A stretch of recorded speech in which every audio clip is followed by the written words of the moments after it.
It's gonna If happen. I'd have known we could eat Oreos for the last 2 fucking years.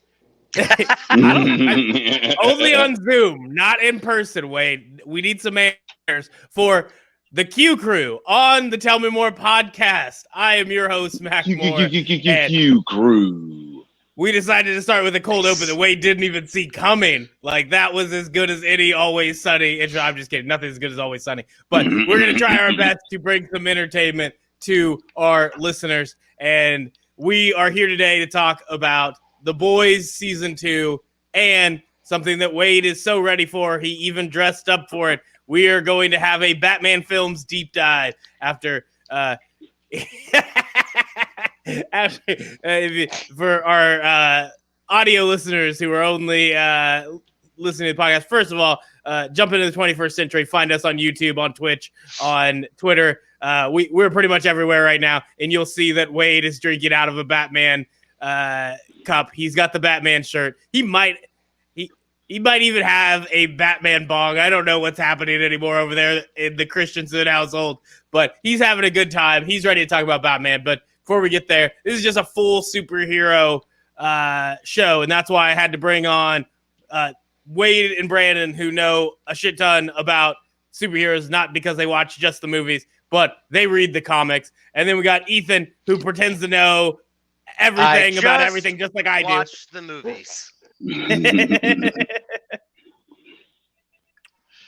So we brought in just $10 the right Wade people. has on Batman underwear. Oh yeah, Do not show the crowd. And we're gonna get started. We're gonna jump with Boys Season 2, and I don't have a game plan for this. I was telling Wade before we came on, like, these are normally ones that get the most focus from me. There's a lot of podcasts I think anybody who listens can figure out pretty quickly. I don't plan for them. I don't do very well in getting the rundown set up. We just kind of go in and say whatever the hell we want to say, and we figure it out as we go along. But generally, I get prepared for this, and the best I could do, I prepared for the Batman side. I did not prepare for the Boys Season 2 side, other than just doing a little bit of a rewatch this weekend because it had been a little while since the final episode came out. We were waiting for Brandon to catch back up, and now we're here to have a fun conversation with another fun season of The Boys. They keep, in my mind, they keep delivering. It's something that, I was a little concerned when they hit me with the once a week episodes, because, sometimes I pitch it. I've been on shows where I'm like, that might be a good idea. And then the moment that I'm there, the moment I knocked out the first 3, and it's like, wait, you're telling me I gotta wait till next Friday? What the hell is this? But you know what? I got past it, and just like we've had to do, during this pandemic, you have to adapt. And so I adapted, and I made The Boys part of my wake-up routine. I would get up on Friday, I would watch The Boys, and then I'd prepare to go and cover a football game that night. And it was rinse and repeat every week. And I enjoyed it. I enjoyed the process. I don't know if you put a gun to my head and asked me if I wanted my favorite TV shows to come in with that style, I don't know if I'd pick it. But by the time it was done, I didn't hate it. It was good to know that each week I'd have a little bit more joy in my life. So we're going to start with Wade, who was the first one who got me pushed towards watching The Boys. How did you feel? And did you go through the same cycle of actually keeping up with the once a week releases after they dropped the first 3 or 4, however many it was? Yeah, it's kind of how I'm dealing with Mandalorian now. It's all I have to look forward to in my entire life. So yeah, it was like it was something to look forward to every week. However, I didn't think this was as good as the first season. I seem to be in the minority on this. Everyone seems pretty happy. It might just be like I don't know. I think it's just because I read the books, so I keep expecting the stuff in the books to happen. And at this point, I don't know. Like, I got it in already. I know what's going to happen.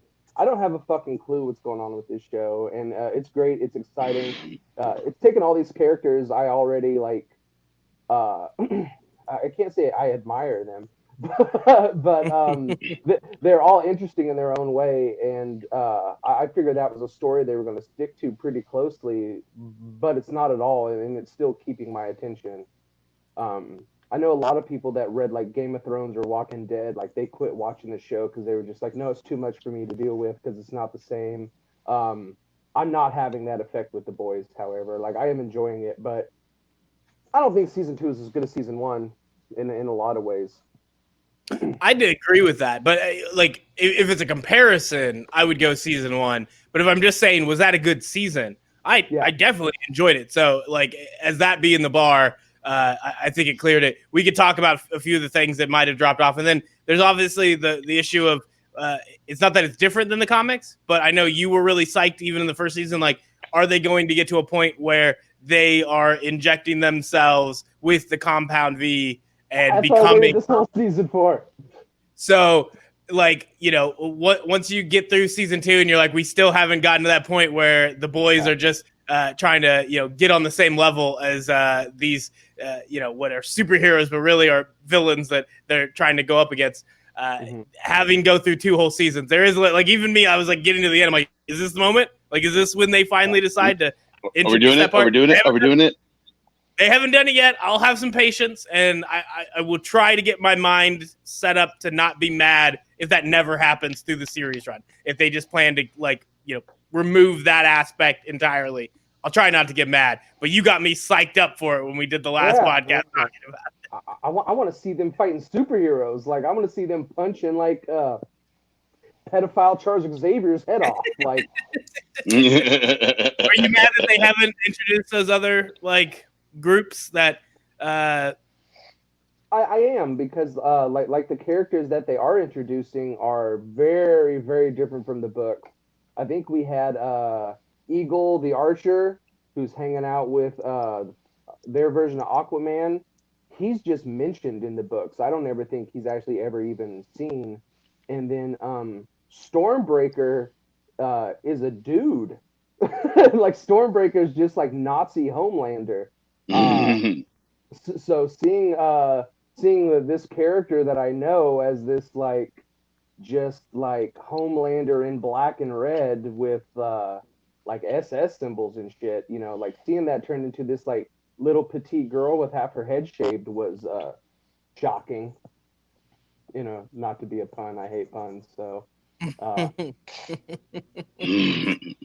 2 years you're just now telling me you hate puns? Yeah. Why didn't you tell me before? I would have amped him up. Why do you think I look annoyed so much? All right, we're gonna jump to Brandon down there with season 2. You jumped onto the end, so you didn't have to do the run through the same way we did, right? You just gotta binge watch it the old fashioned way. Yeah, I didn't have any of the same struggle y'all did. I caught probably the first 3 or 4 episodes initially, and then just didn't get back around to it until it was already all the way completed. I will say I will agree that season 1 was the better season. Season 2, as it stands, is still wonderful. I've never actually dug into the books themselves, so all of the stuff that I see on screen is fresh to me and new to me. So I'm kind of looking forward to a little further down the line, then going back and checking out what the books actually had to offer, because I don't know, it gives a fun little perspective. Sometimes, like with some stuff, you read the book first and then you see the movie and you're like, this is a travesty. Like Aragorn, they fucked up so bad that they stopped that whole series altogether. That was supposed to be 3 movies. They were like, no, it's cool. We did enough. We can go home now. And this as a standalone is good enough that I will definitely go read the books, just because I want to see what effectively an alternate universe of this would be. Yeah, that's fair. I love to watch the movie first and then read the book, and then I get to tell everybody, that movie was better. This is shit. Ethan, what'd you think of season 2? So I think you're saying that, I don't know if you're saying that earnestly, but that actually is who I am as a person. Is I will always want to and just dog on the book and be like, yeah, the book's fine, but also it's a fucking book. So yeah, I'm gonna sit down and watch the movie and be entertained and be stimulated and have my mind blown. No, I kind of like what I did with The Walking Dead. Was I started reading it after I had already watched 4 seasons of Walking Dead. which is probably what I'll do with The Boys. I don't want to read it now because it's when you set yourself up for having an expectation of like this is how it goes in the book and this is my thing and this is what I like about it, this is what I want to see. If it's at all different, then you're just setting yourself up to be let down. So put one in the win category for illiteracy, because I'm not what you call a strong reader, and I really do have the appreciation more so for the film or television version of things typically, and like the phrase that I hate more than anything in the world is when people are just like, well, the book is always better. Like, no, the book is always longer. Like, fuck you. And True. I think that, especially with The Boys, how it's big facts. It's just so entertaining. As far as like which season's better, I mean, season 1 has that just because everything is new and exciting, and I feel like a lot of things that are based off of graphic novels, season 1 is always just so much closer to the graphic novel. It's closer to its origins, and maybe that's part of what makes it better. But I thought season 2 was amazing. I watched it through a few times. And Stormfront being played by Aya Cash of all people is just it's a good like fuck you to dead Nazis of having this hilarious Jewish girl playing their representation as a total piece of shit. She was on I think she was on Detroiters. I don't know. I feel like I just see her pop up on different IMDb pages of different comedy shows. So like seeing her be a pivotal like villain is really cool. And also just seeing her in interviews, like she couldn't be more of a different person. That kind of goes for all of them. Like if you want to ruin Homelander, like watch Anthony Starr give an interview. He's like the nicest. Like, oh, he's the sweetest. It added to how much I enjoy it. Like the fact that he is both of those people, I love it because he nails that role. He nails Homelander, and then when you see who he is, he's just so fun in interviews. Like I can enjoy both. I don't have to let who he is as a person ruin how much I enjoy. Like what that character is on screen. Yeah. That's not going to take that away. No, he's great, and that honestly kind of goes. I don't know, man. I met Undertaker in real life, and it kind of fucked me up.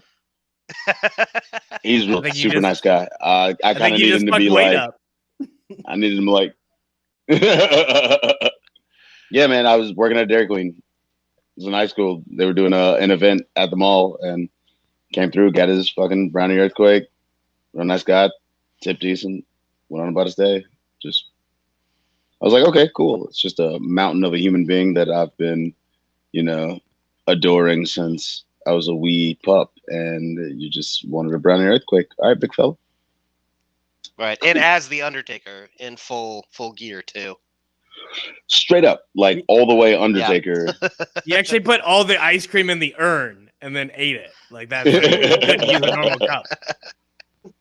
Oh yes, it's a blizzard. The speed at which he ate it was the whole reason his eyes were back there, and the whole time we knew.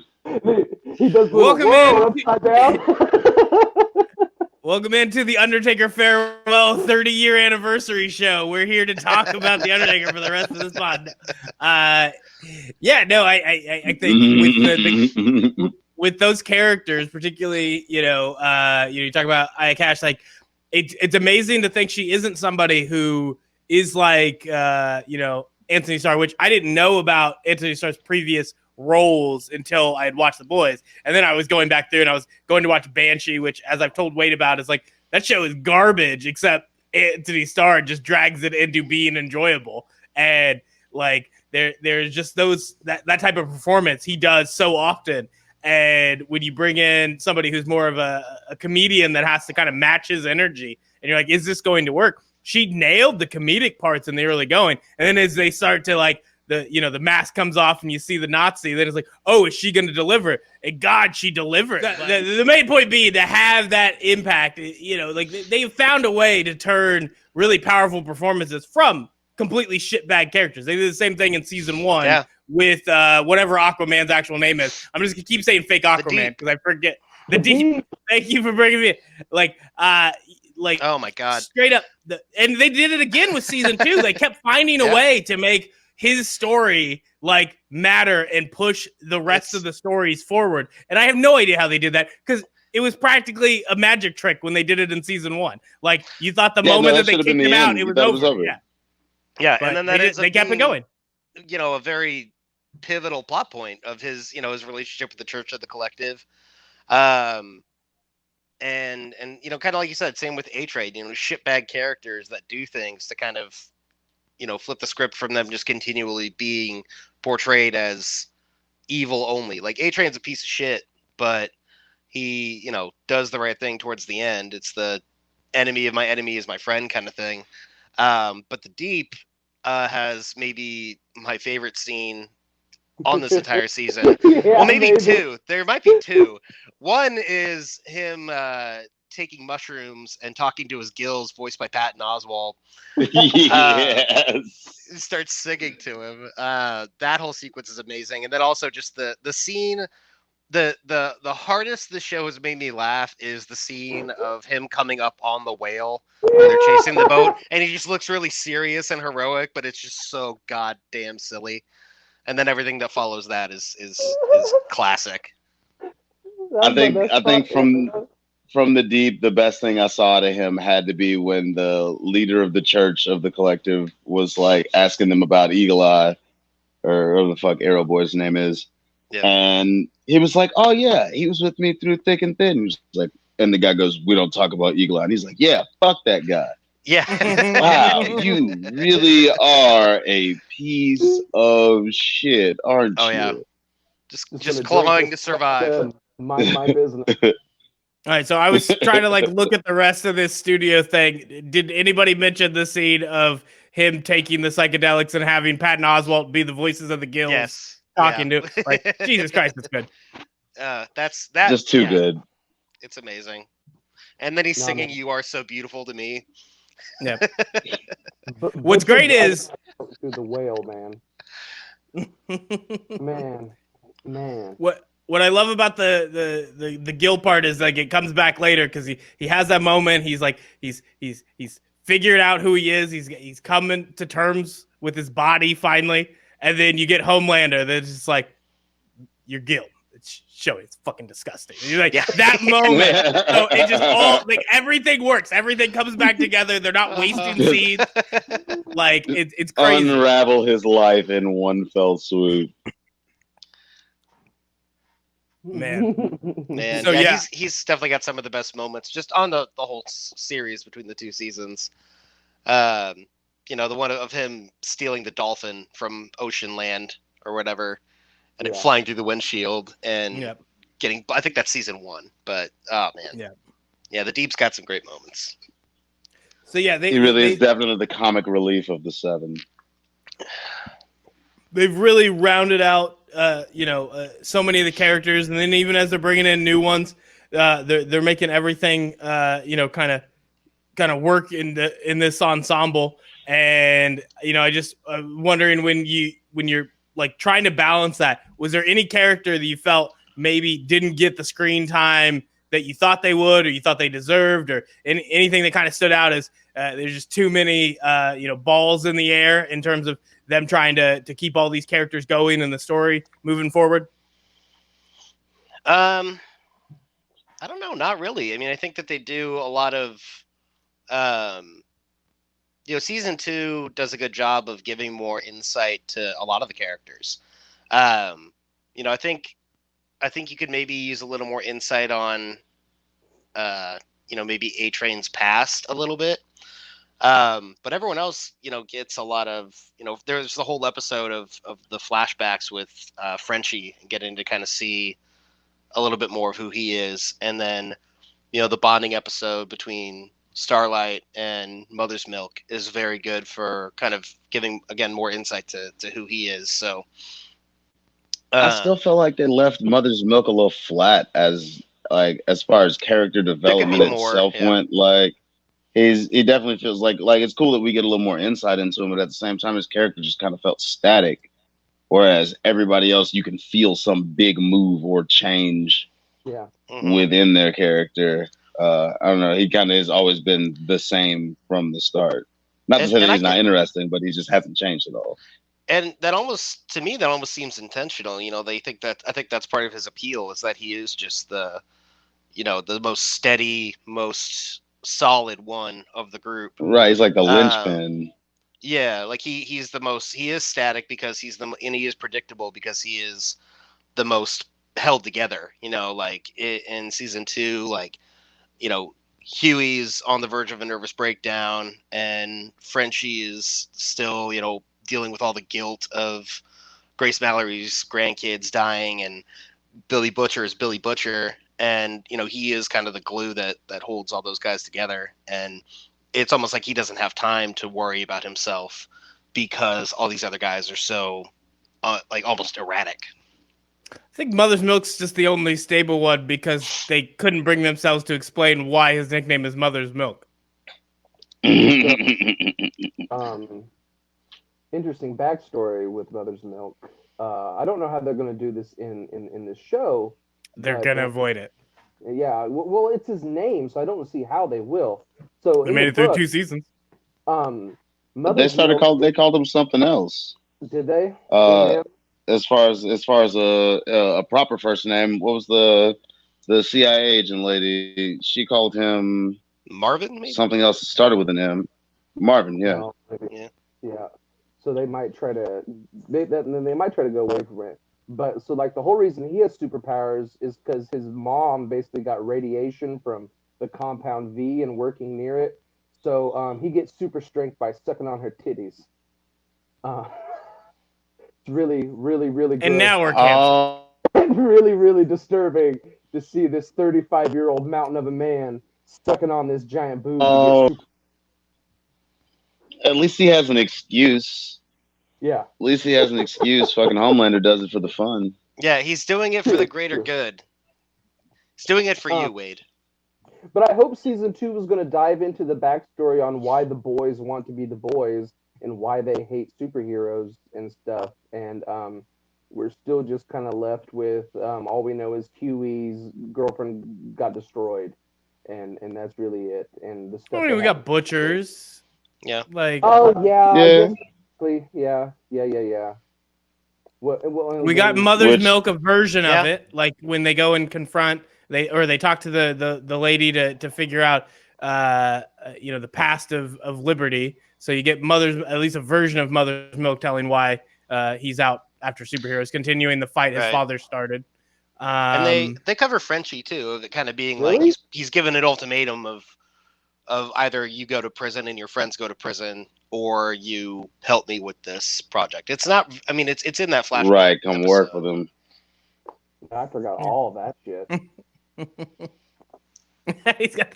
He's ready for the Batman talk already. He's ready to move on from all this. He's like, shit. So I'm trying to think of other things that hit. I was going to just get into the incel culture and all that, but apparently I don't have the right word choice for Ethan to not try to take me down. So I'll let somebody else jump in and take us through the important themes of this show. How did everyone feel when you got to see Homelander snap for a little bit and just laser eye 3,000 people? Oh yeah. How many seconds in did everybody take to figure out that it was a fantasy? I think for me, it clicked about 3 or 4 seconds in, but it took me about like, shit. Oh, there's no way. It took me a little bit. Yeah, because it seemed. It was about immediate. It was immediate for me. He's too good at keeping his facade up. I was like, no, he's just fantasizing. It was almost immediate. You could just tell he was in too happy of a place. Like. Fuck all of you. Yeah, no, that was too good to be reality, even for Homelander. Yeah, I think that this season definitely. I mean, it's very on the nose as far as its portrayal of American culture, kind of in the state of our country. Sorry, the big one's trying to eat the little one. Dogs. Anyway. But you have, this whole season you have the firm nationalism, and then you have the the incel character who shoots a convenience store clerk. You have a very clear representation of AOC, and yeah, I mean it rings true to kind of the state of this country. And I want to say all that was shot like last year, so it just kind of shows where we've been for the last couple of years. Yeah. Their AOC being the head popping fucking soup was kind of lit. Yeah, I enjoyed that one. Quite a bit because I was so confused at the first event, especially because she did such a great job of selling. Like, oh my god, it's crazy! I have no idea why the heads are exploding only the directions that I'm looking at specifically. They did good there. I like that. Well, and we still have like for season 3, like all those like escaped patients and stuff. Like yeah. the girl with I thought it was the girl with the bald head popping people's heads. So when it was, I thought so too. Yeah, but I guess she would probably just crush the whole person more likely. Yeah, I guess. So yeah, seeing that it was the AOC person was a pretty good like mind fuck. I enjoyed that. Yeah. Mm-hmm. That's my theory moving forward is that they're related. That's a fun one. So yeah, I like that idea. Also, I did feel like it was a little too calculated of actions to have been homegirl, because she rolled out and she was just like, "Are you going to be my friend or am I going to make you squish?" I don't think she'd have held, like if she was going to be popping bodies in that room, she would have just flattened the room. I don't think. Also, did that happen in order? Like I'm trying to think, like when the first head pop, because you have the one FBI. She would have still been in the. Rainer is the first one. Yeah. So was that before or after they break everybody out? Before. That would be before. Yeah. So but then again, we did also have homegirls saying blah blah blah. I can't let people know that I have a head popper on payroll, basically. So you still didn't know if they're under that whole lab whatnot, they might be getting brought out for that's fair test runs and hits and shit. I guess the other question I thought that was a nice little wrinkle. Since Ethan made the run back through, so with Stormfront, like my first run through, I wasn't paying nearly enough attention. So it seemed like she was more of the just social media savvy person in the first couple episodes before they finally show who she really is. But I wasn't paying enough attention to see if there was a consistent message. Clearly by the end, she's tapped into that incel culture and that's who her fans are. But was that clear in the first couple episodes, just what you're seeing in the background? Because they have the comments on the Instagram screen. They have various things, but I never took the time to go back and look and see were there those clear signs that that's who she's tapped into, but nobody at the, VOD headquarters, looked into her social media to figure it out. She could have got fired from day one, but nobody took the time to figure that shit out. No, I think your first, whiff of it is when she's being super fucking racist to A-Train as he's getting booted from the group. So that's probably I don't know, I don't remember where that is. That's maybe 3 or 4 episodes in. So initially she's kind of she is just sort of she's more comedic. She's kind of a foil to Homelander. Kind of seems like she's putting him in his place.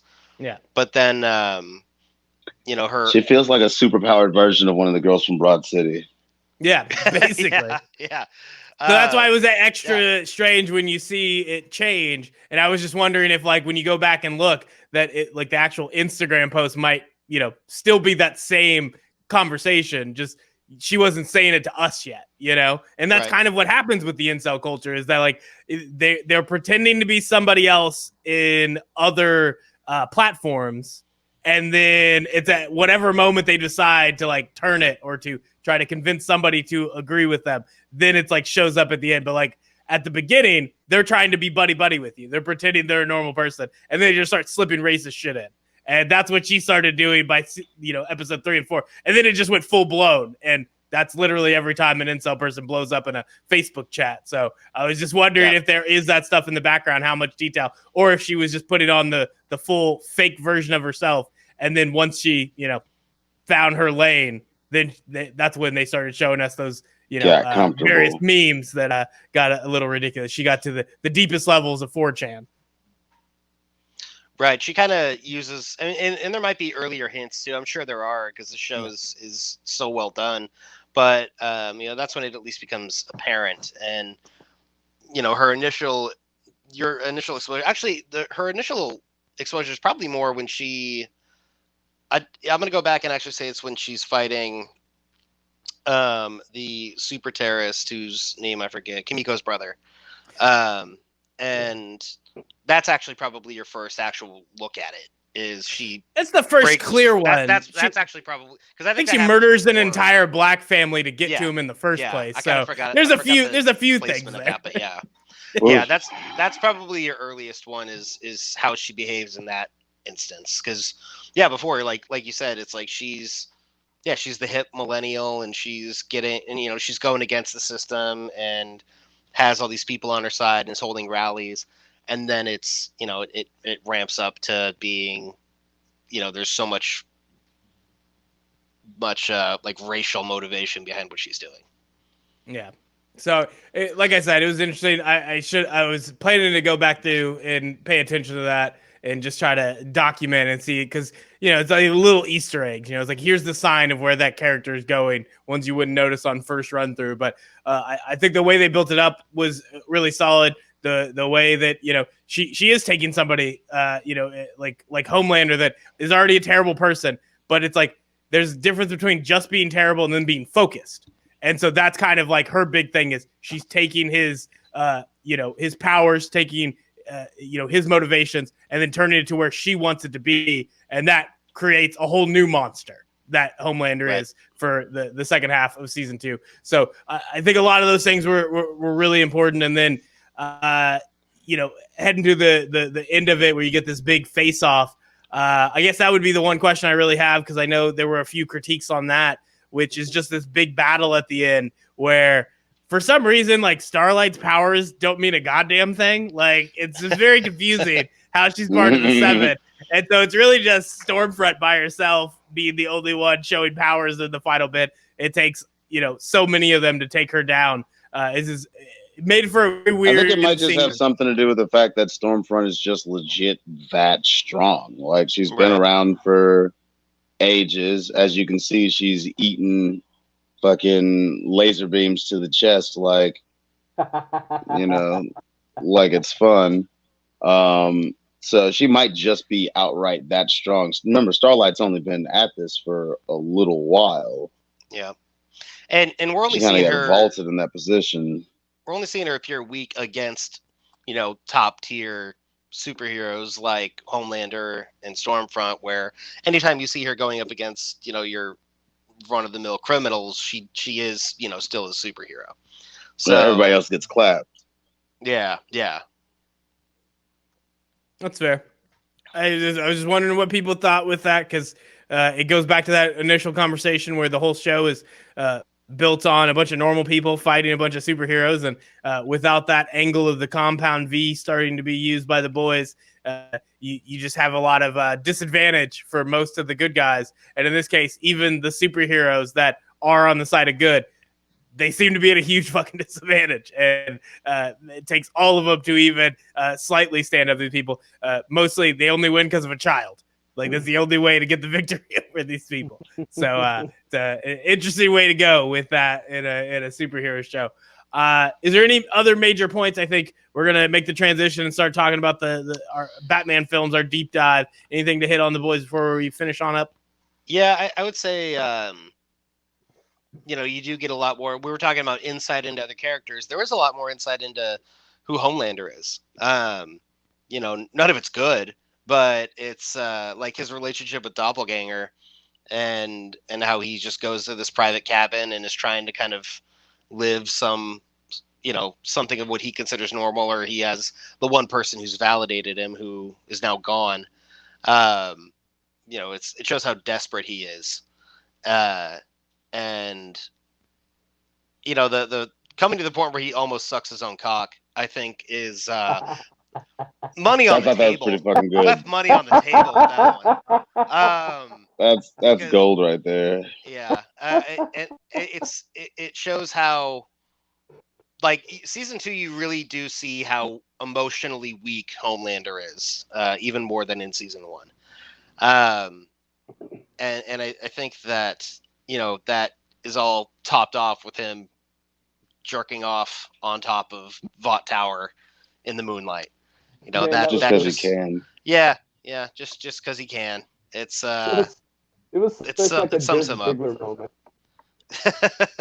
Putting Dirk a Star. Yeah, it You're is. a It big is very. shining Yeah, star. it's a great comparison. You're totally right. bringing a whole new meaning to Dancing with the Devil in the Pale Moonlight, which is our perfect transition to start talking about Batman films and move on from this.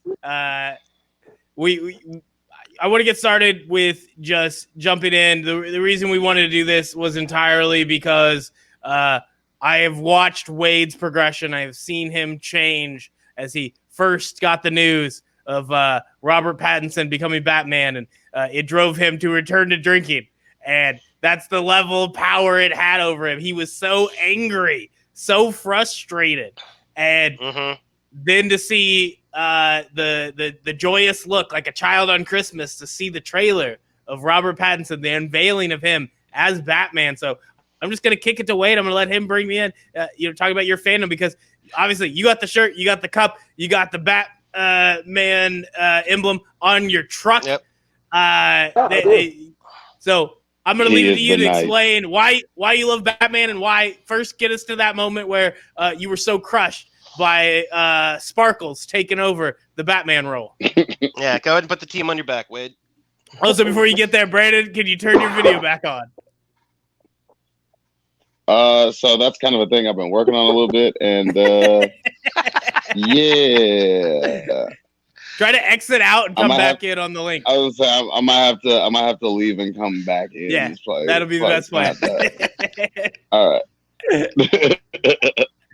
All right, Wade, now take it away. Right, man. I've been down since Batman since '89, dude. Like I remember, like my mom came home with that VHS tape, and like I wore that sumbitch out.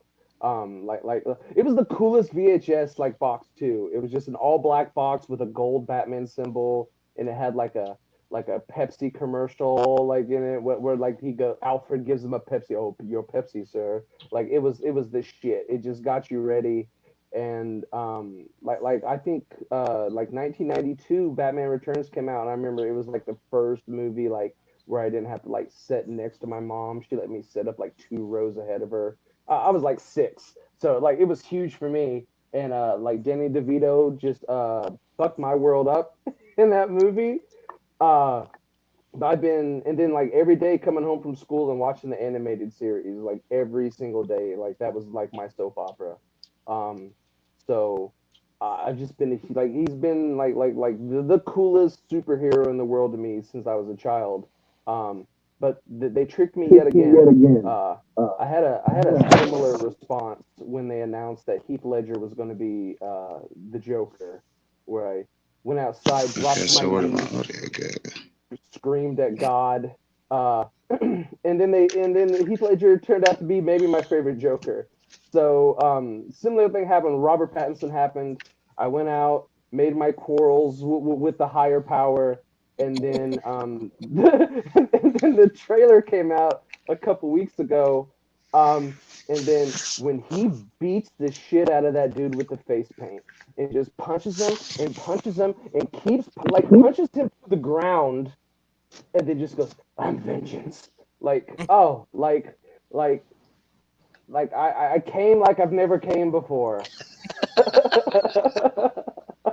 Yeah, I remember. I think we recorded an episode of Making a Mark the day that it was announced that Robert Pattinson was going to be Batman, and you were not happy. It was definitely on your mind. You were furious. It was probably the most serious I'd ever seen you about anything.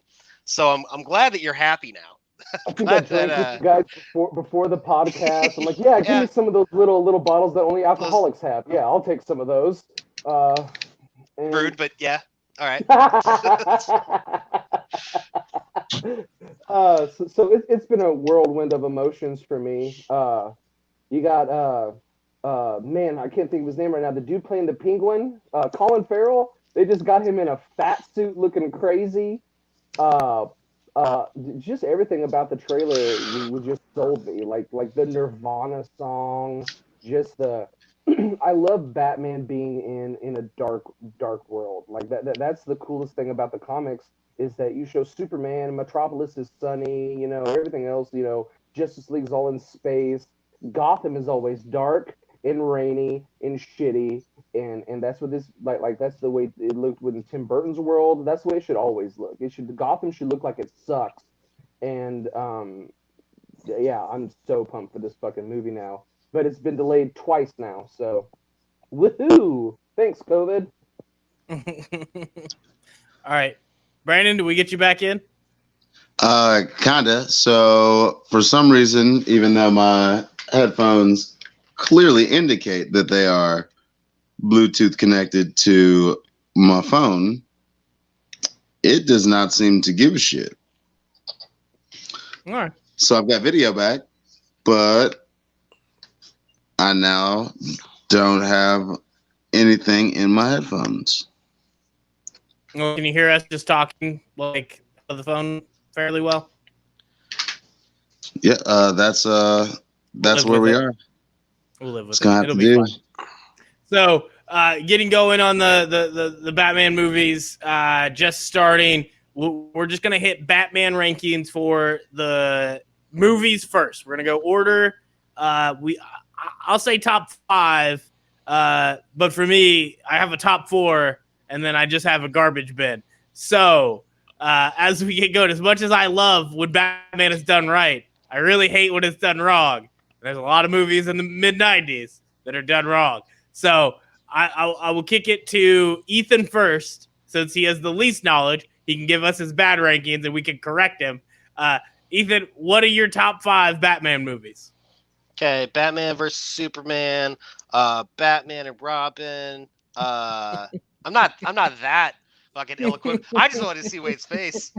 Oh man, Wade Jesus. doesn't like puns or sarcasm. God. Not a big fan. Wade's looking at me the way my dad looked at me when I dropped out of college. Like it's just no, probably my top 3 are gonna all be the Christian Bale ones. Probably, I mean, I think the Dark Knight is easily my favorite Batman movie. And then Batman Begins. I don't know if Dark Knight Rises is necessarily number 3. It might be Batman, might be number 3 actually. And then probably Dark Knight Rises. And then kind of like you said, I have a top 4. And then nothing else is really. I don't really love any of the other Batman movies enough to put them in my top 5. All right, we're gonna kick it over to Brandon real fast. Top 5 Batman films. 5, 4, and 3 are definitely going to be the Christian Bale movies. In no particular order, they're all wonderful. Number 2, 100%. Absolutely goes to Batman Forever because it is one of the worst movies I've ever seen, and I love it for that specifically. Like, if we're doing that, I'm going to put Batman and Robin at number 5. And Batman and Robin is number 1 just because really Chris O'Donnell. That's what we came up with was fucking Chris O'Donnell. All right, guys.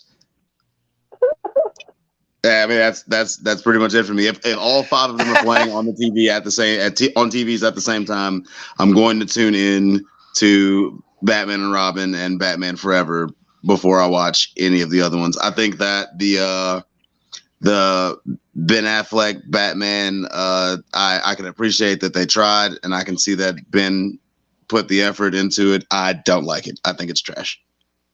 I think you put the effort in before you started drinking again.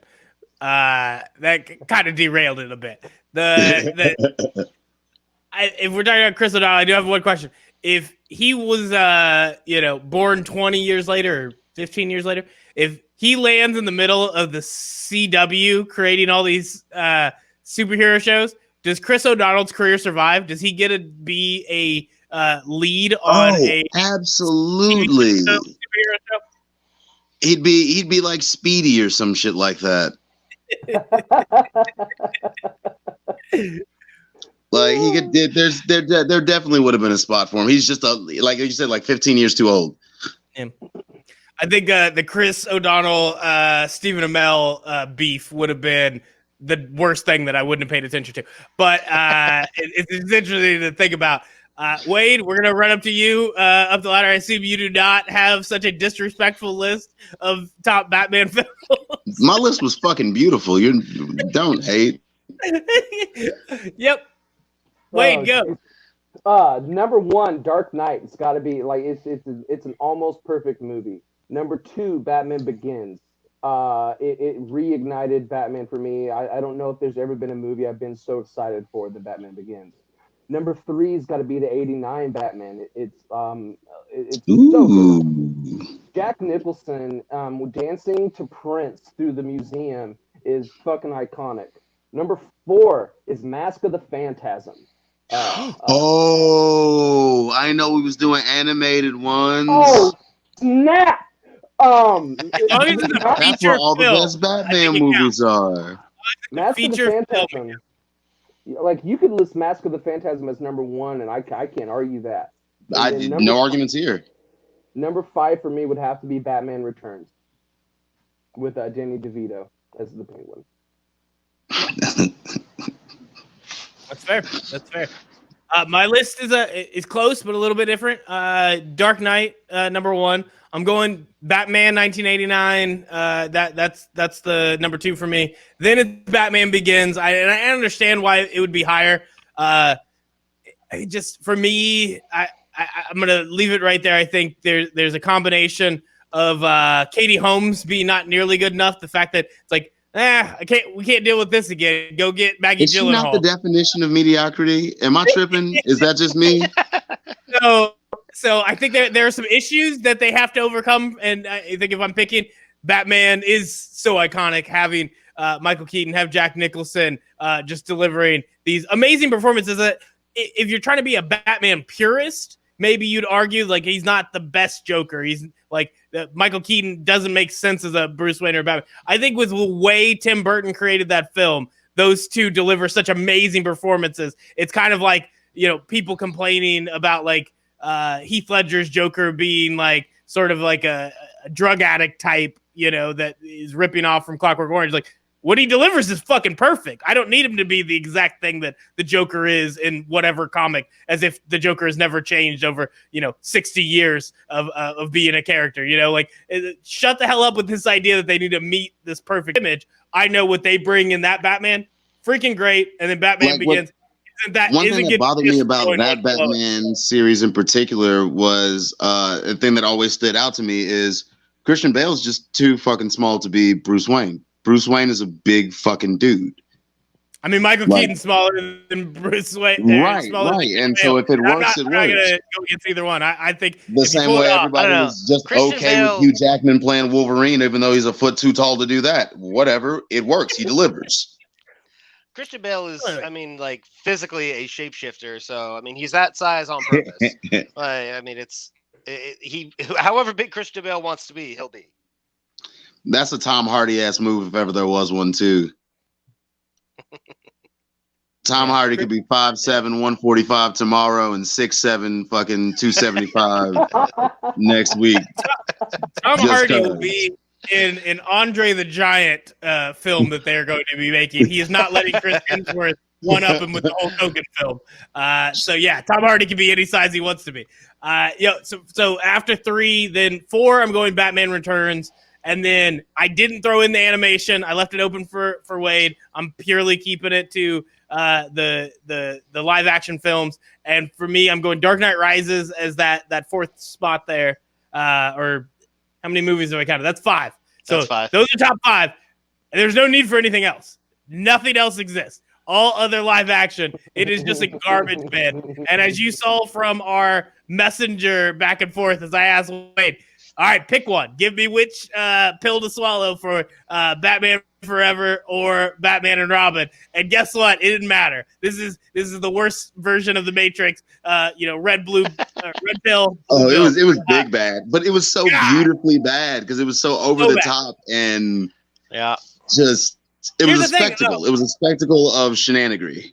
I appreciate that you were smart enough to put Batman and Robin as number one, because in terms of being shit-tastic, that is the one that went full-blown. Like, they knew it was shit. They went with it anyways. My biggest problem, and I was talking with Wade and Ethan before we got on, it's that Batman Forever doesn't even know it's bad yet. Like, they didn't know until everybody told them afterwards. Like, they're sitting at the premiere. They saw the budget and just knew they had it hit. Like, straight up, they're sitting there and like people are whispering to them. Like, do people like it? And it's like, no, pal. No, they do not. That's what happened. Because in fairness, he probably thought it was the same. Like, he got so much critical acclaim for Tombstone, which was just a movie ripped apart, redone. Kurt Russell takes it over, pretends some other guy directed it, and like they watch it in the end, and they're like, that fucking worked. That's some good stuff. There's a little bit of mishmash, but that was a good time. And then they did the same thing with Batman Forever, and Val Kilmer's like, I think they'll fix it in post. They'll fix it in post. And he's watching it on the screen. Fuck, they did not. They did not fix it in They might have post. made it worse. This is not good. So that's why Batman Forever. Like, I'll give Batman and Robin credit because at least it knew how bad it was. It is that bad, and it found a way. Leaned into it. It cleared the bar. Like they had the bar. It's like pole vaulting, and of that bar of shittiness, Batman Forever set it pretty high, and Batman and Robin's like, nope, cleared that bitch. I can do it again. You want me to go higher? 2 feet higher. I got it. Keep bringing Hold my it up. bat beer. Fucking taking this to another level. It was awful. Yeah. And bat nipples is all you really have to say about the Joel Schumacher Also, Batman films. They couldn't make that man neck turn, but they gave him nipples. Come on, bro. think about that difference. Fashion Like, over function, man. Fashion over function. You have Christopher Nolan taking over the Batman franchise. Like, all right, we're going to bring people in. We need to figure out how to keep the bat suit, like, looking like it's supposed to. But we need him to have some flexibility. We need him to be able to move around. Like, Joel Schumacher comes in, he's like, why doesn't it have nipples? Get the nipples on the bat suit, guys. Bigger! Bigger! I said quarter-sized. That's Like, where he keeps the degreaser. I also appreciate that my list matched Wade's, mirrored at least the top three, and then he got all smarky on me. But yeah. He drew the smart. I got smarky like in the shitty movies. Mask of the Phantasm is legit one of the best films, period. Batman, animated, just be damned. That's just fucking good cinema. Straight up. I remember watching that one as like a little kid, like 7 or 8. We had that on VHS. That was my shit. Yeah. Those were like the big foam ones too. Yeah, you know what it's about. That Ninja Batman movie was pretty lit too. It was like a Batman got sent in feudal Japan. All of his main villains are also feudal, like Japanese lords. It's a wild ride, doing some time bendy shit as they are wont to do. All right, now you brought it up. That's 3. That moves to 3. Knock everything else down the list. I'm taking feudal Japan. I mean, between that and when the Ninja Turtles went to Japan, those are like my favorite moments, like in cinema history. So we'll move that on up, and we'll start moving on to the Batman rankings, which this is twofold. This is first it's Batman, but then it's Bruce Wayne.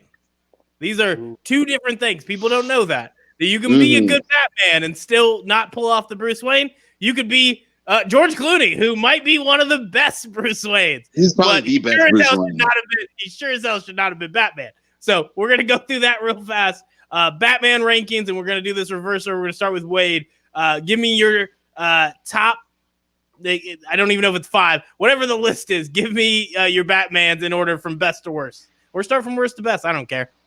I think if we're just going like physically, like the way he looked physically, it's got to be Ben Affleck to me. Like I think I like physically. He's 6'3", guys. Like, you can't put the belt on somebody who's not just a big macho guy. Come on. You can't put it. We're going to go into wrestling so fast here. But can you explain why it's been my time to be the smart here. But physically, he's right. Ben Affleck looks more like Batman and Bruce Wayne than any of the other ones. It's just his movies are fucking awful. They're awful. Like they're so bad you guys didn't even list them, and you listed Batman Forever. So like, but physically, that's what hurt me so bad about Justice League and Batman versus Superman is that I was just like, when I saw Ben Affleck in the bat suit, I'm like, there he is, there's Batman. Like they did it, they can quit making them. Got the That's job. fucking yeah. And then those movies were so shitty. So like I would have to put him like up there, like up top for sure. And then I guess Keaton, Clooney, Kilmer, and then Adam West at the very bottom. That's rude as shit. It is. Adam West is true to the comics, bro. What do you mean? But You're gonna be surprised by my list. like I don't know, like my list is so weird just because I hate Affleck's movies, but I love him as Batman. But when I read Batman comics, I read it in the animated series. Like it's Kevin Conroy's voice in my head. And like all those Arkham games were the shit because they had Kevin Conroy as Batman. And Mark Hamill as the Joker. Yeah, like so fucking wonderful. So I guess like if I can't choose Ben Affleck, which I don't want to, I gotta go Kevin Conroy because that's whose voice I always hear. Well, that's fair. Before we hit the other answers for Brandon and Ethan, we'll do the rapid fire round since you brought it into play here. Best Joker, is it Heath Ledger or is it Mark Hamill as the voice of the animated series and the various films? Mark Hamill, no question. Ethan, I'm not gonna say no question, but I'm still gonna say Mark Hamill. I think that's a harder decision for me to make. There's a question? Yeah. You said no question. You said Mark Hamill, no question, and to me, No, I'm saying where's the question? Heath Ledger. I'm probably gonna go Heath Ledger. I'm gonna throw it to Heath Ledger. I'm kind of bouncing back and forth. I don't know. Come back to me. I haven't decided yet. I should have gone first on this. I have to keep with my Batman rankings. The fact that I didn't take the time to figure out where animated films lean in, I'm definitely just going to lean on to it's Heath Ledger. Like I can appreciate Ledger's performances. Yeah, it was wonderful. It's legendary, but he ain't. Bro, Mark Hamill is the Joker flat out. There's like when I think of Mark Hamill, I don't even think of Luke Skywalker first. I think of the Joker first. Like it's not even close. And Heath Ledger's Joker is amazing. Yeah. Straight up. I don't want to take anything away from that. But Mark Hamill is the Joker. Well, that's not fair. You say you think of him first instead of saying Luke Skywalker. That was because Mark Hamill didn't know how to act when he was Luke Skywalker. So, I mean, fuck. Like, yeah, he was better as the Joker, of course. Yeah, so we'll go back and we'll jump in. We'll go Brandon on top 5 Batman actors, and you're gonna keep with Wade's with Conroy at the top. Wade does have a very, very, very valid point with the fact that whenever I hear Batman's voice, I don't hear any of the. I hate Christian Bale's shitty raspy Batman. I'm the knight. I am Batman. The fuck out of here, dude. And what's great is they had to like change it going into Dark Knight, which is the better film, but like it's like Batman Begins, like everything was really good. Fix the voice. And he comes in with a worse voice than Dark Knight. Like, who told you to do this?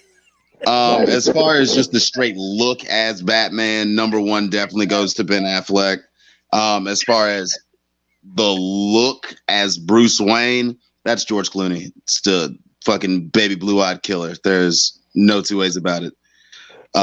He looks like he's worth several $billion, and we know that he's only worth several $1 million.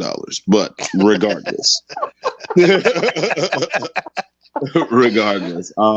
fucking bum. Number 3, I got to give to Michael Keaton just because of the way that he worked that stiff ass suit. Oh my God. Just like in his run during that time of the late 80s and early 90s in the first place, like I don't think he could have done any wrong at that time. And to have somebody that American hero.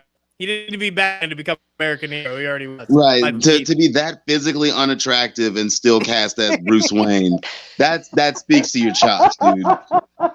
That's a funny looking fucking dude. Am I making that up? Nope. Man, I've never heard anyone call Michael Keaton ugly.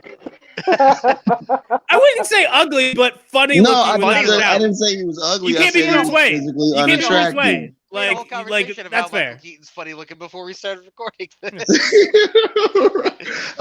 So that's not his fault, but you know that it is what it is. I think that Val Kilmer should have been shot for his role as Batman. And I mean that, like, for real. It's not too late. I don't know what the statute of limitations is, but somebody should probably go fuck him up for that. He could have done better. He knew better. I think I Val still think Kilmer's he doing got- a good enough job fucking himself up.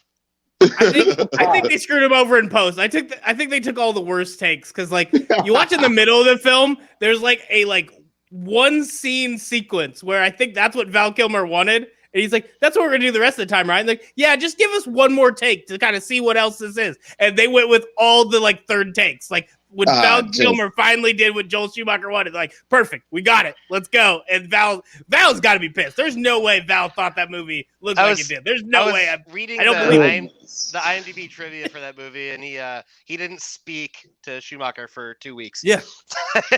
I don't And, blame him. Neither did Tommy Lee Jones. Tommy Lee Jones, the only Wade told the story of Tommy Lee Jones hating Jim Carrey. Well, guess what? There's only one person he hated more, Joel Schumacher. And It's not a good time. what sucks for actors like for Tommy Lee Jones and Jim Carrey and their respective roles in that movie, I think that they both individually did a good job. However, they were a part of a garbage bag project. Khalil Mack is one of the best linebackers in football. That nigga ain't going to the playoffs. Actually, one of the best comparisons. Pretty dead on. Like they do a great job, and you know that's the big thing. If you're trying to like find a '90s big blockbuster, like trying to get into that same vein of what Adam West's TV show was, like if that's what you're told to do, Jim Carrey and Tommy Lee Jones fucking nailed it. The biggest problem is you have to do the rest of it around it. If they're going to be these out of this world large personalities, you need other people to be closer to deadpan. And instead, the only one they tried to get to do deadpan was Val Kilmer, and they made him do it too far. So then everybody else is running around in this made-up bullshit world. They would have worked very so much confused about better what if they're it was supposed still to Michael protect. Keaton playing back. If it was Michael Keaton's Batman playing with Tommy Lee Jones and Jim Carrey, I think that movie would have been fucking wonderful. That would have been lit. Instead, There's still it was been Val weird Kilmer's things going old on dry around them. ass. Yeah. Man, Just no it was- bueno. Yeah, Val Kilmer's definitely at the very bottom of the list. Yeah, it's pretty bad. I'm gonna let Ethan go, and then to get to mine. I still need to make up the ground for Wade just going in and throwing Adam West to the bottom of the pile. God, it's still rude as shit, yeah. man. I'm gonna help you with that. I think Adam West is at least in top 3. I'm gonna put Adam West 3. I'm gonna not give this in any particular order, I guess. I didn't hate the Christian Bale Batman as much as a lot of people do. I get why people do, but kind of going back to the look and like action sequences of things, I'm gonna put him up there. I'm gonna put him. I don't know if I'll put him number 1. I might. As far as look, again, I'm going to agree with everyone on Ben Affleck, but my favorite Batman, fuck you, it's Christian Bale. And then Michael Keaton is number. I don't even know like how to put Ben Affleck on this list. Like look alone, it's almost like just like an asterisk. It's like a side honorable mention of the best looking Batman. But as far as who would I actually want to sit down and watch play Batman, Christian Bale, Michael Keaton, Adam West. And I don't know. And then going back to we were doing animated as well, right? You can. Yeah. I mean whatever you want to do. All right. Then knock everyone down. There's no rules on this podcast. Then Kevin Conroy's at the top, and then everything else I said. That's what I'm going to do. Yeah. And then fuck it. All right. Let's put Will Friedle at number 5 for God. What was it? Batman. The Lego Batman. No. It was the animated series from like 99 through like 2000, 2001, where he's younger. It's Batman Beyond. Beyond. Yeah, that's what it was. Yeah. That Okay. old man Bruce. I don't in even that think one. he's Batman, actually. Never mind. I think Kevin Conroy Yeah. might be Batman in that also. So never Yeah, mind. Kevin Conroy played old man Bruce in that one. Your boy was playing Terry McGinnis. That's now, right. now that we figured all this out, my list almost got a spoiler there with Brandon throwing it out there, but Michael Keaton. I'll give Christian Bale the 2 spot because as bad as the voice was, the rest of what went down I liked. And although you guys are attacking the size of Christian Bale, I think the rest of that Bruce Wayne, I think that sort of like pretending to just basically just taking the American Psycho and taking that like character, that performance is like, what if that was Bruce Wayne? And that's exactly what Bruce Wayne should be, pretending to be a person when really he just wants to get to the nighttime, put on the suit, and go crush skulls. I enjoyed that. Batman. Yeah, I enjoyed that from Christian Bale. Then it is Adam West at 3. Screw you, Wade. And then number 4, we'll throw in Will Arnett, Lego Batman. I think honestly he has to be on the list because the next one up is the number 5 spot to close it out. Is presumptively Robert Pattinson. I will take from the trailer and know that he is higher on the list than the next group of people I have up, which is basically just a George Clooney falling down a ladder and crushing Val Kilmer, who's 50 feet below. That is the rest of the live action Batman list. Like, that's all it is. It's easy for me, Michael Keaton, the same way you guys talk about Kevin Conroy being this, like, that's the voice you hear. That's what you think of Batman. I think of just Michael Keaton saying, I'm Batman. Like, that's it. That's like that moment is Batman for me all the time. I still do it to this day. Like, there are just random times, and I don't know why I do it. Sometimes it's not even prompted by, like, somebody saying something that gives me an opening. I just wake up in the morning, I'm like, I'm Batman. And it gets me through the day, guys. Gets me through the fucking day. I get it. One of my favorite like Seth Rogen moments is in what's the movie Neighbors. It's like him and Zac Efron, like after a party, and he's like Christian Bale is Batman. He goes, no, this is Batman. Batman says like this. No, this is Batman. They just go back and forth. 100%. Like, I love it. That for me, I have to have Michael Keaton there, and for a similar conversation with Christian Bale, it's like it's that aloofness that is good. And it's different because Michael Keaton's is comedic. And it's so good, particularly, you're talking about Jack Nicholson's doing his Joker where he's dancing a prince through the art gallery. Like, those are great moments. But Michael Keaton, when he grabs, like, the fire poker and, like, just goes off, like, that like, rage. And it was like, that's why they picked him. They literally just watched, like, Mr. Mom when he's, like, fighting the vacuum cleaner. And they're like, that's Batman. And that, to me, makes him the best Batman. If somebody who's watching Mr. Mom and just his anger is like, I think we found our superhero. To me, that's the greatest way to pick out a Batman. And I gotta put him number 1. Next up, this one's going to be a lot tougher because there are no rules. Like I said, we did not plan this out. We did not give you a criteria as we went through it. So this one could be very tough. But we're going to do villain rankings. We're going to have your top 5 villains in the Batman series. Now, this can be, if you wanted to, we could go the old classic joke that is, you got Joker 1, Heath Ledger. You got Joker 2, Mark Hamill. You got Joker, and then like all 5 are different people playing the Joker. There's not enough good Jokers to do that, but you know what I'm saying. We're going to start with Wade. Let me hear your list. This is going to set the tone because I know Ethan does not have a list prepared, and he is literally going to let us lead him to 5 answers. So let's get started. Wade, get us going. Number 1's got to be the Joker. If you say it's anyone else, you're wrong. I just want to get that out right now. It's the Joker. Number 1's the Joker. Number 2 for me is Bane. I don't know anyone that's terrorized the Batman like Bane besides the Joker. Now you're saying Bane and Batman and Robin, correct? No. Then our lists have diverged. Before that, we were on the same page. That is not Bane.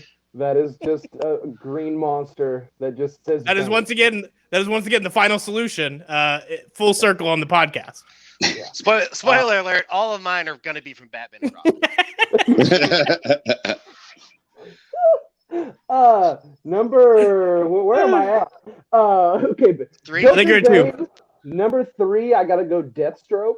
No. He's awesome. He's probably one of the most underrated villains in all of DC. I think he's now starting to get like some of the respect he deserves. I think He a getting lot of his that has shine. to do, I think a lot of that has to do with that Teen Titans cartoon. I think without that, no one gives a shit.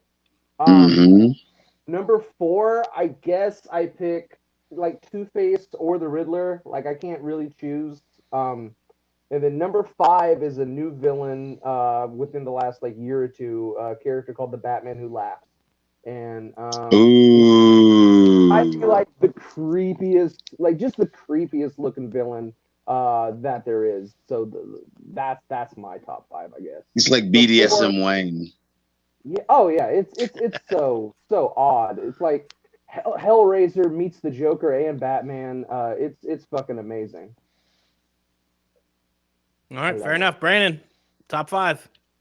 All right. Number 1, as far as the movies itself goes, this is a absolute no-brainer. Wade, you're gonna hate this answer, but it's a truth and it needs to be said. Mr. fucking Freeze, baby. Best goddamn villain that they ever kicked out. Arnold Schwarzenegger delivered an amazing performance, and again, a absolute trash bag of a movie. Number 2, it's gonna be the Joker. It's got to be the Joker.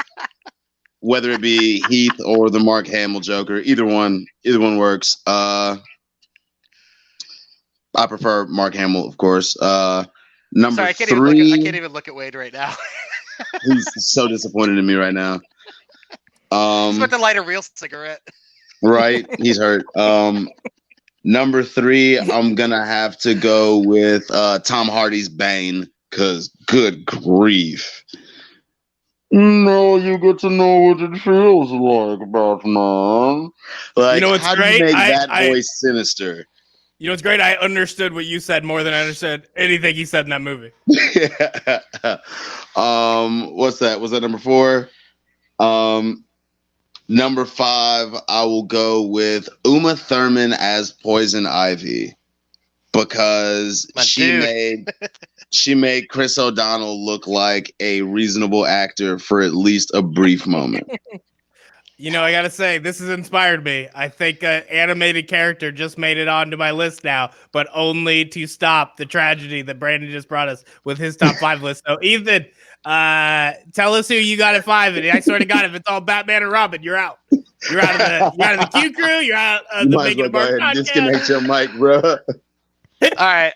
So, honorable mention, not on the list. I am going to go with Batman and Robin's Bane because he played a Nazi on wrestling television. And I think that carried over into his performance. I'm going to put number 5. Number 5, I think I am going to say Poison Ivy. It's not all Batman and Robin. Number 2 is going to be the Joker, specifically Heath Ledger's Joker.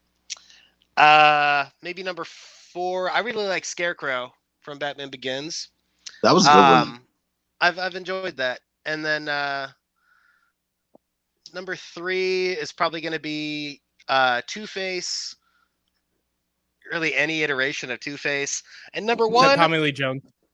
Number 1, I'm going to say Joel Schumacher is the ultimate Batman villain for making such shitty movies. He did it on purpose too, the bastard.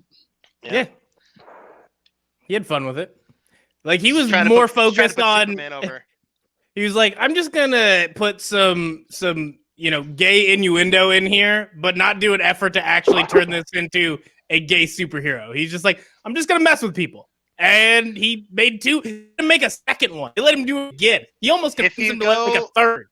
If you go on the IMDb for Batman and Robin, the number 1 plot keyword is bat nipples. So he created that. He put that into the world. I mean, it's a fucking supervillain. That's just painful. Lex Luthor never pulled that off. Fucking wishes. All right. So for me, I'm gonna go Joker. I'm gonna go Bane. I'm gonna go Two-Face. I'm gonna throw Penguin in there, but this one is the only one I'm gonna specify. It has to be Danny DeVito I don't care course. so much any other version of him when it's comics, when it's whatever. It has to be Danny DeVito. And then I was going to do a coin flip between the Riddler and Hugo Strange, but honestly, I'm gonna give it to Poison Ivy and only the non-Batman and Robin version. Only every other version gets in the top 5. So that's my finish for best villains. Anything with so I guess this is I want to ask Wade with rumors that Hugo Strange was going to get a little bit of pull. Like there has not been an iteration of him in a live action Batman movie, and now they've was he in one of the shitty ones? And then they were rumored for the Suicide Squad. Oh, he's in Gotham. Okay, so that was another one I haven't watched yet. But so you bring him in. What's your opinion on Hugo Strange? Is it just him in the show, or do you not like the character in the comics? Hugo Strange he's a really good Batman villain just because I think he was the first one to figure out Batman's identity, so he always has that over him. And he was a great villain for Arkham City. So he's up there. He's definitely up there as a good villain. He just doesn't he's boring. At the end of the day, that's all he's got. Batman's just gonna kick him in the fucking face and be like, "Okay, you tell everyone who I am. I'm gonna come back to kick you in the fucking face again." And he goes, "All right, I'm gonna shut up. You know what? You're right. I thought about it, and getting kicked in the face sucks. So I'm just not gonna tell anybody." Get much more fun out of a Solomon Grundy run. Yeah, I would much more enjoy at least a monster that there's some sort of physical threat to Batman. He would have to have it'd have to be Hugo Strange with I don't know, he'd have to have some sort of a Bane or something with him, a Killer Croc to even out the muscle. Be the muscle. Because physically, Hugo Strange get his ass kicked by Kite Man. So hell yeah. So yeah, they could. That's probably why the Suicide Squad. You match him up with Killer Croc. Maybe that was the game plan. I don't know why that didn't come through. I just think it's interesting. That's one of the longer running villains that they haven't even tried. They've tried a lot of dumb stuff, as we've mentioned about Joel Schumacher Batmans, but to not see them even give that a full go in live action, I was just wondering what your opinion was on it. Now we're gonna go an interesting one. Robin rankings. This is gonna be great because this could be just different actors playing Robin. This could be the different people who are stepping into the role of Robin. And we'll start with Ethan because I want to see him on the spot without other names to steal from everybody else. Ethan, go. I don't really give a shit about Robin, if I'm being completely honest. I'm not even going to give you a list. I don't give a shit about Robin. I never have. I think he's one of the worst fucking characters to ever be put on TV or film. He's probably better in the comics. I never read enough Batman comics, but I don't know. Yeah, I don't give a shit. All right, Brandon, over to you. Fuck my Robin rankings go as follows. The worst Robin ever is Dick Grayson. He's a selfish piece of shit. I said it. We started a war. The best Robin ever is Damien Wayne because that little sumbitch is nice. I like Damien Wayne Jr. a little bit more. Keenan's a big. I'm a big fan of Keaton.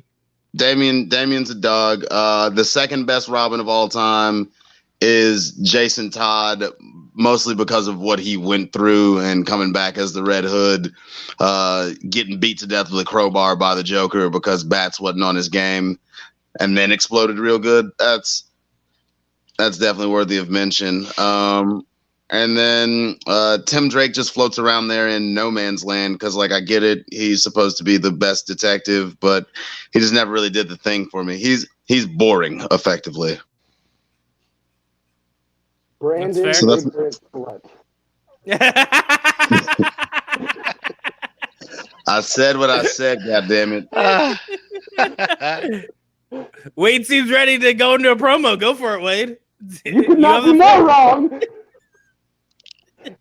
I can't. God damn it!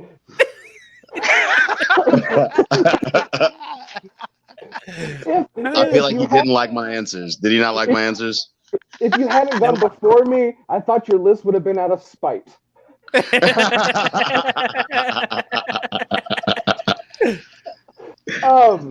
So my list, I'm just going to start at the bottom. Number 5, I'm going to have to go. This is why she's number 5, is I can't remember her name. She's the girl that played Robin in Dark Knight Returns. Oh, yeah. She's number 5 for me. After that, I have to go Jason Todd, Red Hood is number 4. I love the Red Hood. I love Jason Todd, but he's a shitty Robin. That's why he got killed. Number 3, I gotta go Damien Wayne. He's an awesome character. He might be the only one that can maybe outfight Batman. Like, he's physically dominant. He's got a sword. He put the boots to that old man. Yeah, he's not afraid to kill people. He's good, but he's a rogue. Can't be a good Robin. Number 2 would have to go Dick Grayson, just because he's the first Robin. He's iconic. Nightwing is such a cool, badass character. I love it. And number 1 is Tim Drake, because he's the best Robin. He's the only one that actually wants to be Robin. Damien just got thrown into the role. Jason didn't want to follow rules. Dick wanted to become Nightwing. So the only one that actually wants to be Robin is Tim Drake. And like you even said it yourself, he is the second best detective in the world. One day he will be the first. He will be the best detective in the world. And I think he'll never be the best detective in the world. Because either A, Bruce is gonna die, or B, Damien's gonna get better. No. And then I think he's the only one that could be Batman. I think he's the only one with the moral standing to actually be Batman at the end of the day. Because what does that even mean? Batman's morals are gray as shit. Exactly, and that should say something for Jason Todd and Damien Wayne, who are too morally corrupt to ever be Batman. Dick Grayson. Damien's not corrupt; he's uncorrupted. That's what it is. Damien's just young. He's still got shit to learn. He's a fucking Burt Ward. sleeper agent. Burt Ward is my contribution to this conversation. Continue. I just remembered that name. Great. But I get what he's saying with Tim Drake's boring. I kind of understand. You're number 1. You get what he's saying at your number 1 pick. You're taking him at the top of the draft. He's supposed to revolutionize your franchise, and you're like, hey, he's got a boring. Come on. He's not wrong. He's probably he's the one most suited to become Batman, but he's just fucking boring. That's a great criteria. What do we need for Robin? Boring as shit. Got him. We found a guy. Well, Batman. All right, well, motherfucker. Well, I'm gonna throw on my list as quick as I can here. So first of all, Damien Wayne is off. I'm a bigger fan of Keenan Ivory, so we're just gonna throw him out the door. Now, I'll go pre-crisis Earth 2 Robin. I think that one's pretty high on my list. Then the unnamed, the one Wade can't even take the time to figure out.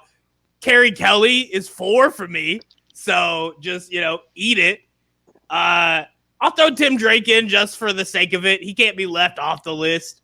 And then I'll go Dick Grayson at 2. That's fine. And then number 1, Joseph Gordon-Levitt, because he's the only person who matters. Best Robin. He didn't even have to step into the stupid uniform. Just awesome the whole movie. Helped save Gotham. And by the time it's done, he just goes off and makes Inception. So that's legit. Bam! I'm gonna tell you. Tell you one reason why Dick Grayson is the worst Robin.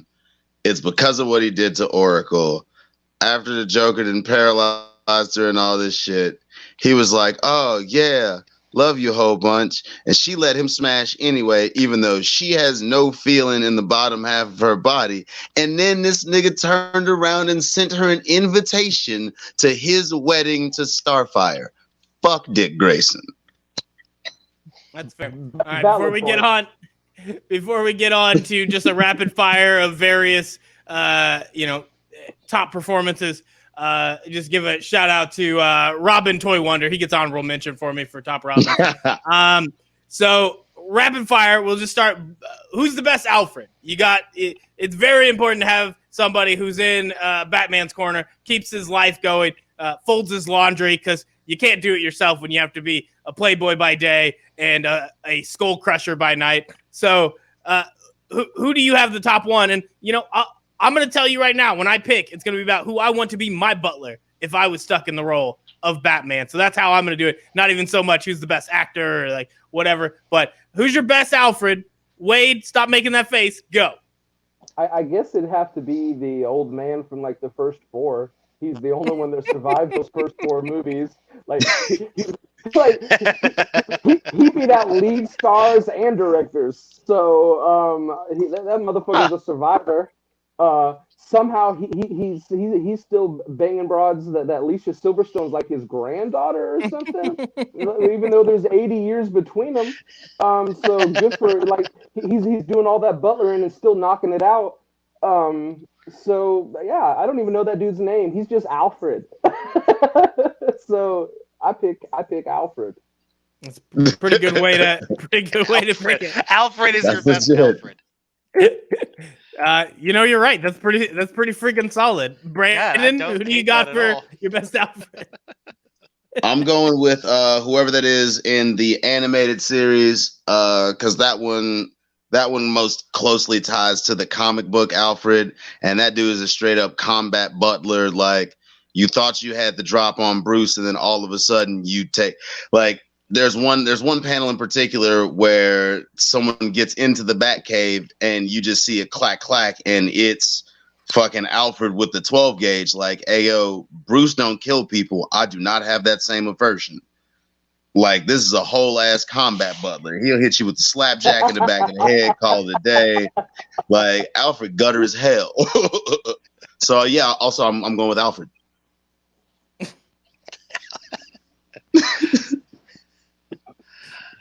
Great. Ethan. I want to be the one to go Michael Caine. The Michael Caine Alfred is my most enjoyable as far as the film adaptations go, and I don't know what you get to say. Michael Caine. Michael Caine. Oh, that's fun. Michael Caine. Michael Caine. I don't know if Christopher Nolan and Michael Caine just have like a good working relationship, or if Michael Caine is like in debt, but he's in all of his fucking movies. But I'm here for it. I liked the, it wasn't as, it's kind of the opposite pick of Mickey, that he's not there for combat. It's more that he's there for the internal resolution of Bruce Wayne. And yeah, I don't need my Batman feeling feelings. Well. To each his own. Yeah, that's fair. Which I don't know. Who's is there an Alfred in the upcoming Robert Pattinson Batman? There has to be. I haven't looked at that cast. It's the guy that he does all like the CG monkey stuff. He was Claw Circus. in Panther. Andy Serkis. Yeah. Circus? Yeah, Andy Serkis. Okay, I'm going to change my answer to that. Just because I want to see King Kong as Alfred.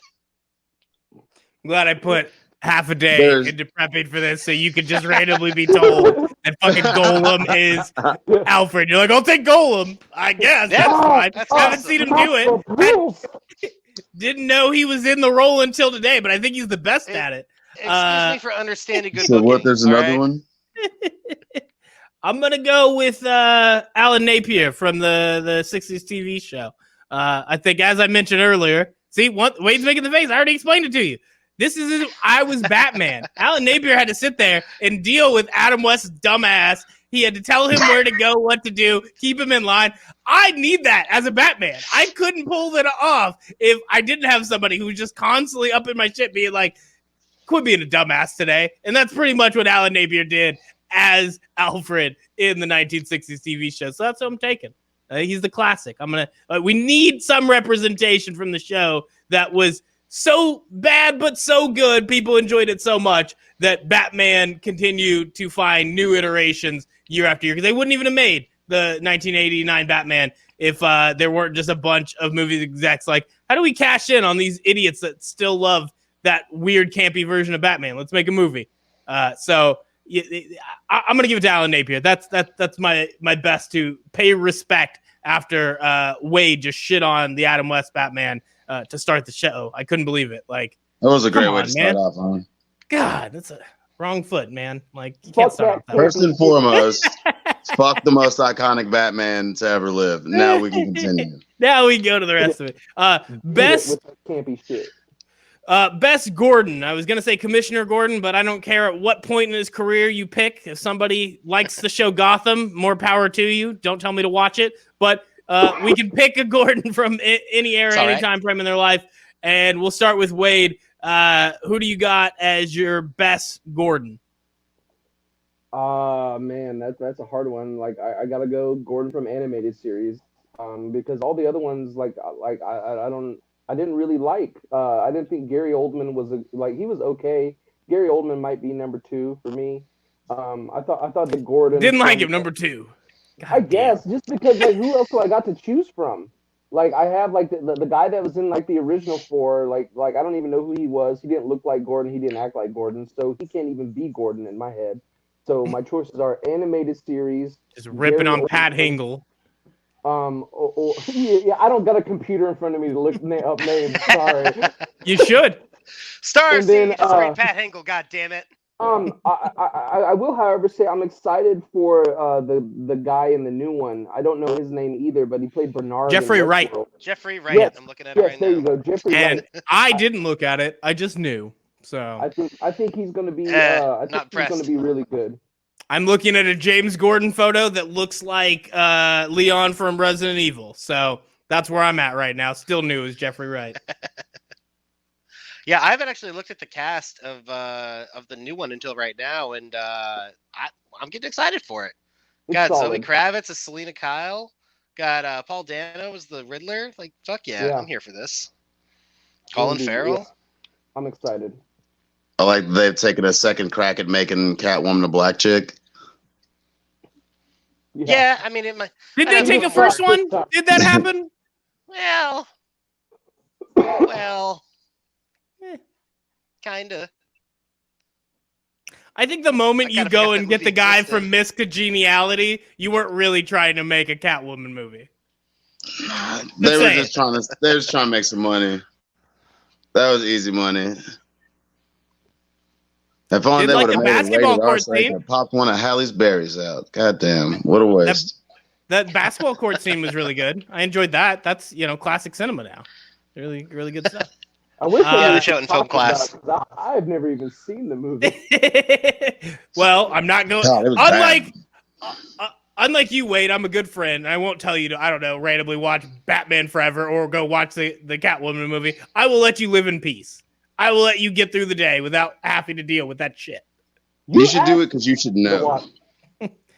I gave you a choice and you sit me down the wrong. Okay, they both sucked. So that was my bad. I should have boxed myself into a corner. Hey, wait, should I try meth or heroin? So I was like, I don't know, heroin, I guess. Why are you naming good? So we'll go Gordon. Did Ethan, you gave your answer yet? Brandon? Or did we just go on like a 15-minute tangent with Wade got a little hating on Gary Oldman? Gary Oldman is my favorite. Well, Gary Oldman, yeah. Yeah. Like, come on. This is fucking ridiculous. Brandon, you gonna go animated version or Gary Oldman? I'm going Gary Oldman, but because he was so horrible at his job that it created more of a necessity for Batman to do what he was doing in the first place. Like, if he wasn't an absolute bumbling idiot, they probably could have wrapped up half of that shit before my guy got his cowl on. So Gary Oldman, but not for any of the reasons that he would want it to be Gary Oldman. All of Gordon's mistakes in the Dark Knight trilogy, they were almost all from the point of view of, I don't want to hurt anybody. I don't want bad things to happen. It's a naive take. Motherfucking city, bro. That is not how this works. Hey, he tried. And, maybe he could have cleaned out his unit a little bit earlier and bad things wouldn't have happened. But, at the same time, he just was out for the best. And I think when you bring in Gary Oldman to play it, it was great because he brings you both that he gave off a level of confidence that made it seem like he was doing his job right. And then the next part is he looks like the fool when his eyes drop and he's like, did I screw up? Like, he did fuck up a lot and he had the perfect face for it. That's why Gary Oldman wins. He pulled off the perfect both sides of Commissioner Gordon. He could do it. And we got to watch him rise to commissioner. And it was like, don't give him the job. We know what happens. Don't give it to him. But they gave it to him anyways. Gary Oldman, perfect. Loved it. I decided to defend Gary Oldman. That's the whole reason we did this podcast, because I knew what Wade would say, and I just wanted to be here to defend Gary Oldman. Best love interest. This is the one I feel like we're gonna have some tough answers. We're gonna have some bad things. This is where it goes sideways again. But we'll start with Ethan down there in the corner. Who is Batman's best love interest?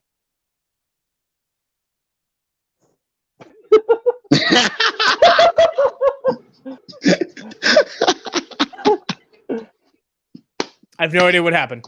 It's good. Like, My favorite part is I can't tell if he's frozen or if he's just staring at you like that. I have no idea because it's Ethan. He's done this to me. Now I think it's frozen. I can't tell. Man, he's good at this. Oh, Brandon. That is wonderful. Number one love interest. Maybe Ethan will Best come back. love interest for sure is Talia al Ghul. Definitely Talia al Ghul, just because of the implications that it has, and the fact that other than Selena, she's about the only one who's legit been able to get to Bruce and make his little heart flutter a little bit, which is hilarious because she's a cold-blooded assassin. All she wanted to do is steal a seed in the first place. It's wonderful, poetic even. That's fair. Wade, same answer? Well, it's almost as if you prepared me for this question, because yesterday I just happened to read The Wedding of Batman and Catwoman. Ooh. So, after reading that, I know Batman only has one love, and that love is justice. So I choose justice. I'm throwing my phone away. I'm going with Ethan. I'm out. So I'm gonna go Catwoman because that's a real answer. Yeah. I think now that Ethan is back and we have the 10-minute delay, Ethan, top love interest for Batman. Yeah. Anne Hathaway, Selena Kyle. I am so He's glad like, should I have you stuff to answer this? I was pretty sure he had a stroke. So it's just good to see No, him I think at this point. I think my phone's trying to die on me. My charger's fucking up, so I may everything. Yep. Gonna go again. All right, so the rest of this, we're just gonna finish up. We're gonna be done. I had fun with all of this.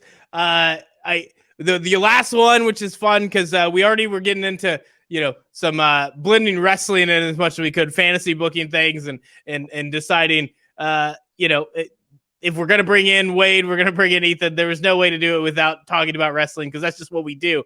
But we've had similar conversations. We did the Heroes and Heels series. We were going like, what's the best look? What's the, and just going over each one. So I knew we had to do this on this one. We couldn't get done without having, what's the best bat suit?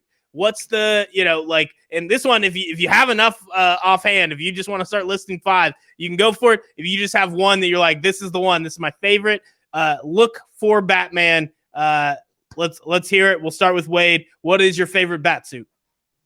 I guess it would, like, into my head, it would have to be like maybe Christian Bale's bat suit. Like, I love the black on black look. It did not have nipples, so that was good. Is that a deal breaker? Point against it. Yep, you're right. That's negative, but it overcame not having nipples. You're right. And it showed like the little like knife things he has on his gloves shooting out. Tactical, good. In the second one, they made it so he can move his head. That's probably important. Should have done that in the first one, but should have done that 2 movies before that.